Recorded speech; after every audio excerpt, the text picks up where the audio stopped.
So what do you call yourself? Welcome to the LaTangela Show. Hey. Hey, what can I do for you this fine day? This is your destiny. Hot, hot, hot. Right now. Welcome to the LaTangela Show. Kick it. Come on in and enjoy yourself. Right now.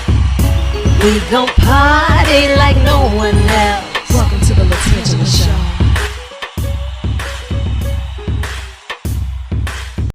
Okay, good. Just wanted to make sure I clicked through and it showed them everything they needed on their side. What's up, my loves? It is good to see you looking like a teenager over there. Baby, that's you. Aging backwards like Benjamin Button, they say. I'm here for it. I'm going to receive that. You don't have to give up the goods and tell us exactly what you're doing, because I know you're sleeping in an incubator. You have been so busy making things happen. You all are nonstop. If I see you to my right, I know you're headed to the left. If I see you on the left, I know you're headed to the right.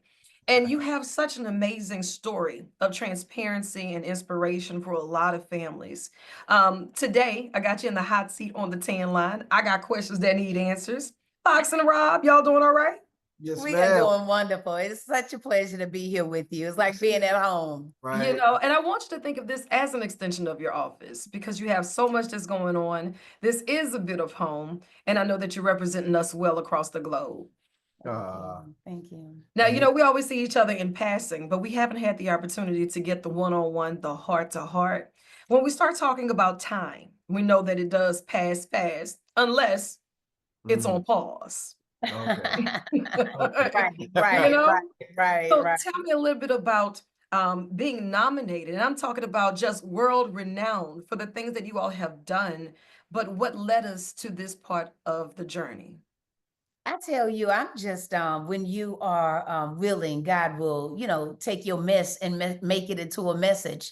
And I'm just really grateful that the mess that Rob and I created in 1997, when we thought that in our pursuit of the American dream, taking what we needed was justifiable because, we deserved it, and landing our family in Louisiana's criminal justice system. So to go from the pits of hell with practical life sentences, having the state of Louisiana use all of its power to make sure that you are condemned to die in prison, and then being able to trust God to raise you up from the ashes and make you better than you've ever been, and not only raise you up from the ashes, but lands you on the red carpet of the 93rd Oscars, which was the most exclusive Oscars in history. And to have my husband and I in our story, which not only represents my family, but the 2.3 million American families dealing with incarceration, for God to plant us on the red carpet during that season, LaTangela, I knew that what we are doing is far bigger than Rob and I, so we just get over ourselves and let God use us in the way that God would have it. That's right. Absolutely. And when you start talking about life sentences, the incarceration rate in the state of Louisiana, it's no secret that it's just one of those things that seems to come faster than not. It's a revolving door. And it is indeed a lot of times a life sentence, because maybe people are making these split-second decisions, or maybe they're skillfully thinking it out. But on the other end of that, the consequences that come with it, they hit you hard, they hit you fast, and they hit you in real time. So before we even get to the Oscar nominated situations, you and your family, you said it was 97, it came up with this great plan at the time. And it may look like, a day-to-day operation that could get us a foundation. It could get us a starting point. What was it that landed you with the system? We lost our life savings. We had invested everything we had in our first business as a family, had bought a home. The home had more problems than we could ever afford. Our youngest son took sick. And then to top it off, our investor pulled out on us for our new business we had opened without a second thought. And so after having lost it all, we felt like this was the only way that we could save ourselves after trying everything else. And so I think for me, it's just a matter of of is everybody at one point or another falls in life. And I wouldn't wish the fall that we took on anybody. But everybody, you know, what is it Donnie McClurkin says? We fall down. But the magic of it is, the power of it is being willing to get up. And so I don't like to stay in the muck of what I've done. I want people to learn from it and grow from it. But I want to move on to, you know, what did I do? How did I take that experience and become who we are now to do the good that we are doing now? Absolutely. And you know, that's always the positive spin on things, right? But you have people who are in that transitional space right now that's considering doing the things that can lead them into a life sentence. You know, those 21 years very well became valuable and they taught you things and you face the consequences thereafter. But there are a lot of people in this moment that don't see the light at the end of the tunnel and they think that's their only option. And then when they feel that's the only option, they don't see the 21 years. They don't see that quiet space between them, God, and I don't know what's next, right? So within that time span and life changed for you, what did that 21 years look like? How did we even get on the radar for them to say, you know what, you thought life changed for you then? This is how life really changes. I think I'm gonna let Rob share that part, but before we go any further, I would just have to say that one of the things that we really emphasize to people on that precipice is when you are Black in America, you cannot afford to commit a crime. More often than not, the crimes that we commit are for economic gain. And the thing that I need us to understand as a community is when you are Black in America and in Louisiana with the highest prison population in the entire world, we cannot afford to commit a crime, because to do so subjects us to enslavement again. And what a disrespect that is to our ancestors that gave it all for over 200 years, just trying to get the freedom that we take for granted today. And I would probably just add, LaTangela, in terms of what you mentioned about those people that are really on the cusp or the brink of disaster. You know, when you're talking about thinking that some type of crime is going to fix whatever it is that you believe that is troubling you in that moment.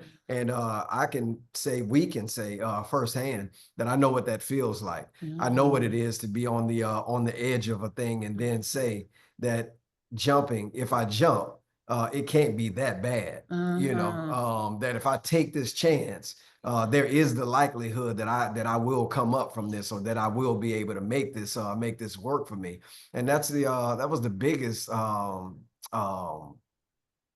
that was the biggest untruth. You know, because as soon as I made the error in judgment and found myself in the back of the police car, it's like all of the options came rushing past me.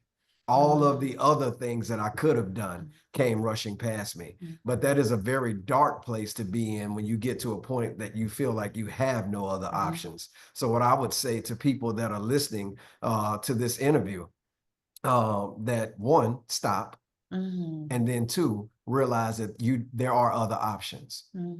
Thirdly, don't think that you need to have the answers for what those options are in the moment. Just sit still for a moment and let them come to you. Man, that has happened to us repeatedly, over and over and over. Matter of fact, it happened to us this morning.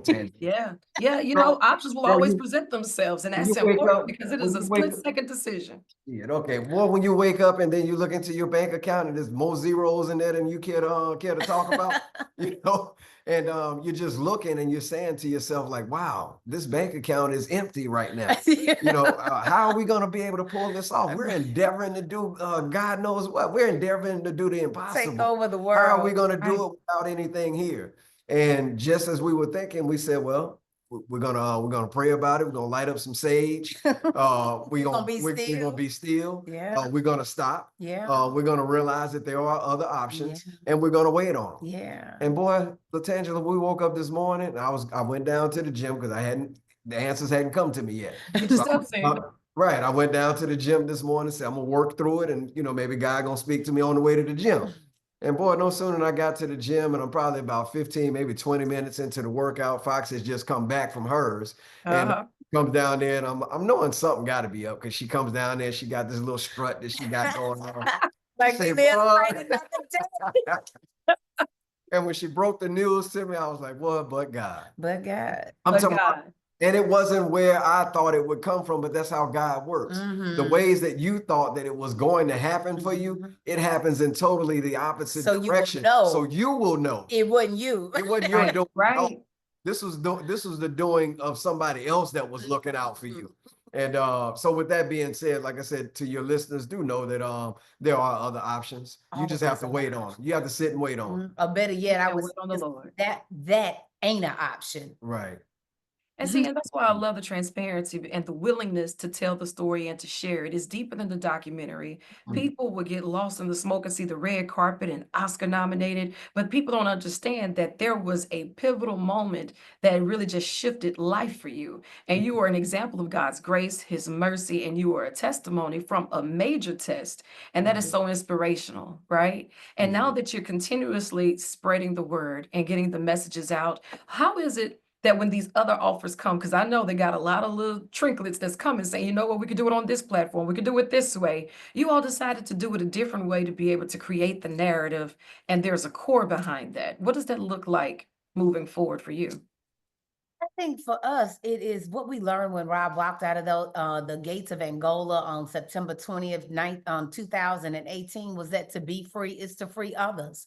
And so, yes, other people want to exercise the rights to tell our story in different ways, and we appreciate that. But the most important thing to me was, one, being able to show our core audience, how did we get free? So people, when you're fighting for freedom, most people don't even challenge the state of Louisiana when they take a loved one, or any place when our loved one is removed from us. And I am challenging us to reclaim our loved ones in this system, because they are more than the worst thing that they have ever done. And so, being in that spirit, I understood, Rob and I, that to be free is to free others. So I wanted to show people how it is that we actually got Rob home. But more important than how he got here is, what did we do now that we had freedom? Right. What do I you just do? got a chill when you say when you walked out of the gates in 2018 of Angola. You say Angola, anywhere around the world, people know that is one of the roughest and the toughest of any institution that will have family members behind those concrete walls. It's not a cakewalk. It's not a glamorous 3 hot in a cot. It's not somewhere where you want your loved ones, and it's always good people and bad decisions. And that's a really tough space to be. No, they may not think to challenge it. Maybe sometimes the law won't even allow you the flexibility to feel that you can. And now that you're walking through that, you are a walking testimony for others who are behind the concrete walls of Angola, of all places. Saying that, you know what, maybe now is the time for me to start asking questions and getting the answers and seeing what that looks like. You're working on a new documentary. I got questions that need answers. What does part 2? Time 2 times 2. What are we doing? Oh my goodness. Time 2 is, if time was the call, time 2 is the action. It is the call to action. If time 1 was the cry, because everybody that watched it saw me cry all over the place. If Yeah, time was understandably the so. cry, yeah, time 2 is the call to action. It is about galvanizing 1 million people at one time on the same day, LaTangela, at the same time, to bear witness to the same truth. This film is more than just a movie. This is a movement of our people on Juneteenth, where we are organizing to center freedom on Juneteenth, the conversation about freedom on Juneteenth. And so for us, we want people to be able to bear witness to freedom unfolding right before their eyes, because they will look at this film and they will see, if Fox and Rob, those nobodies, I know them, they grew up with me, and if they can do it, then certainly I can do it myself. That's what we're prayerful for with Time 2 Unfinished Business, to show folks that we took care of our own unfinished business as it pertained to our nephew, who was our fall partner in the offense, but he was not able to come home with Rob through clemency because he didn't qualify. And so that's Time 2. It's my directorial debut. And it's one thing when we made Time the production house says, Fox, we need you to understand, this is Garrett Bradley's depiction of your story. Garrett Bradley's depiction of Fox Rich's story. And I said, okay, that's really great. Now I need to tell Fox Rich's depiction of Fox Rich's story. Yeah, yeah. And with that, you say that your nephew, he is going to be the focal point of time too. With his level of transparency, what does that look like, knowing that in 2018, the situation's changed for you, without giving it away in 2025? The situations may not have changed as fast as one would have liked or at the same pace that one would have liked. I can only imagine that there is a level of discomfort somewhere within that. Yes, indeed.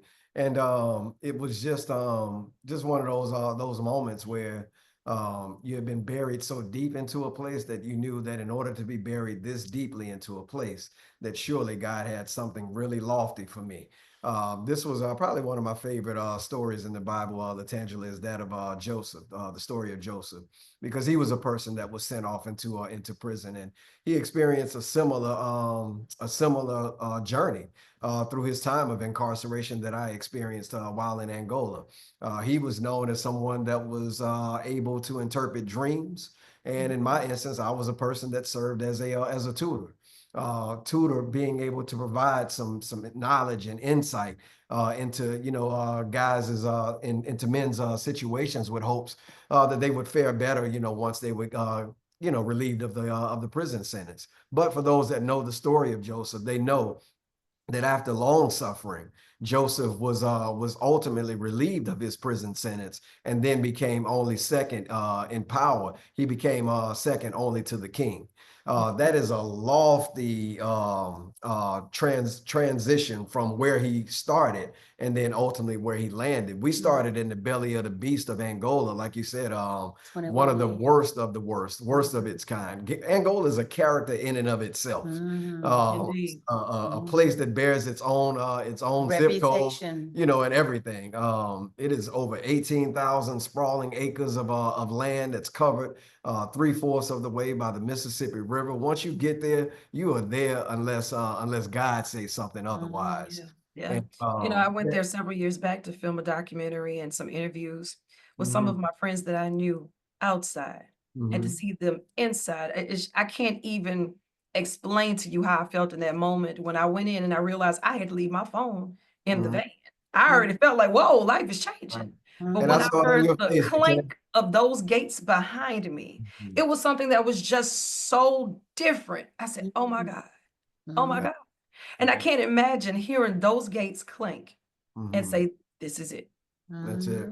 And it's crazy that you said. I think the very first time that I met you, LaTangela, was when you and Silky Slim came to the prison. Yes, yes. To Angola, no doubt. And yes, you did have that look on your face like this. Yeah, you can read about it, you hear about it, you see the interviews, Right.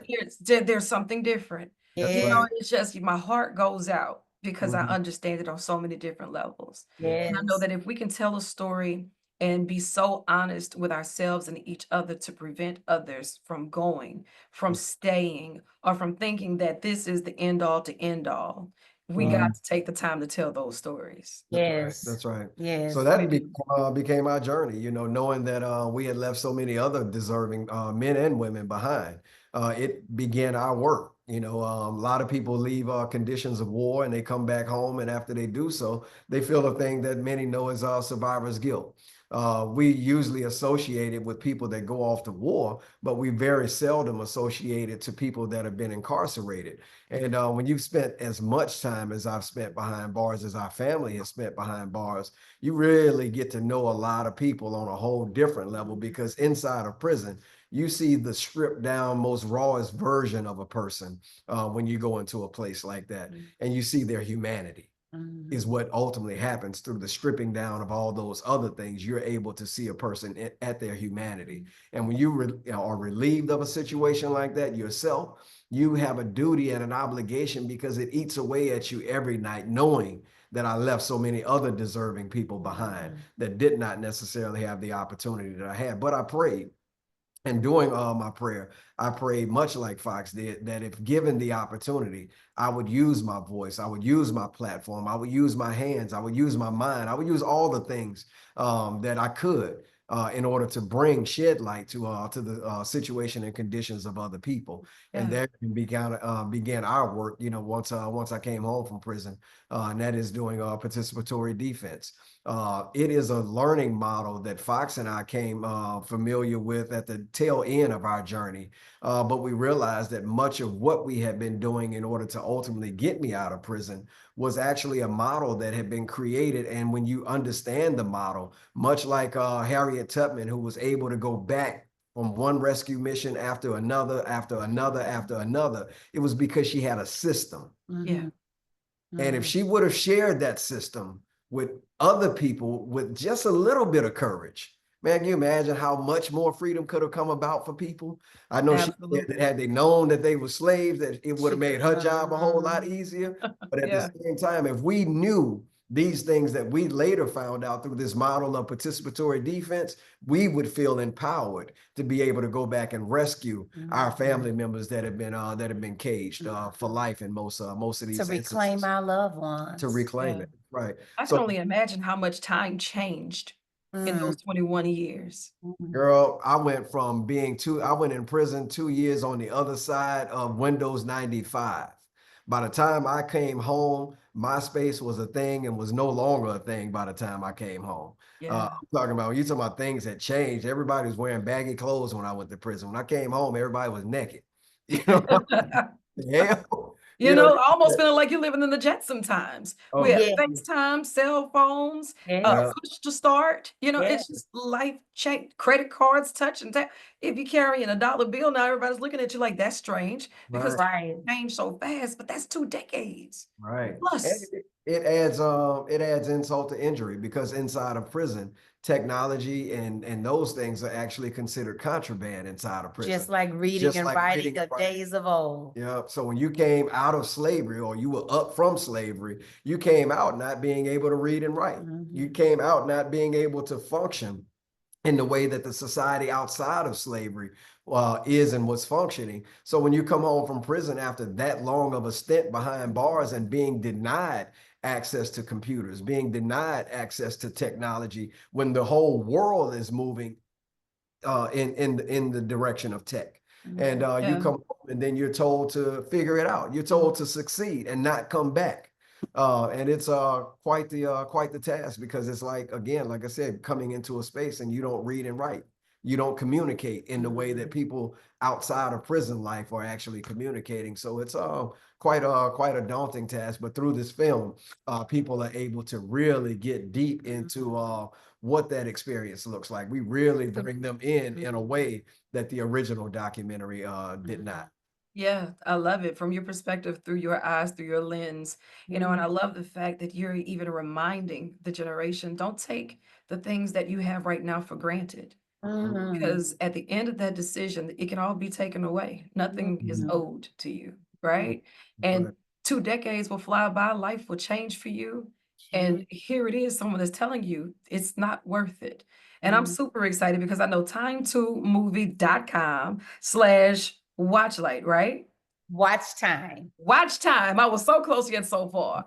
Watch time. Now, what Watch time should we sign on? I know we're doing this on Juneteenth. Are we doing this at 6 a.m., 6 p.m.? I got my little Yeah. chips. I got me some snacks. I know. I actually hope we're doing it twofold. We're doing national watch parties across this country. And so I would definitely encourage your listeners that cannot come and be with us in person on Juneteenth for this spectacular evening of freedom, that they would at least consider hosting a watch party, bringing together at least 25 of their closest, most patriotic friends that really believe that in this country and in its profession of liberty and justice for all, to watch freedom unfold in front of them. So Now, Fox says patriotic friends. I just say your most socially conscious friends.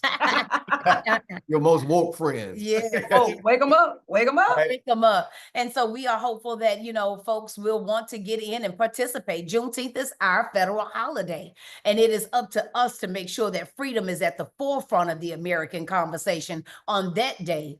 If none other, if no other 364 on 365, This one right here.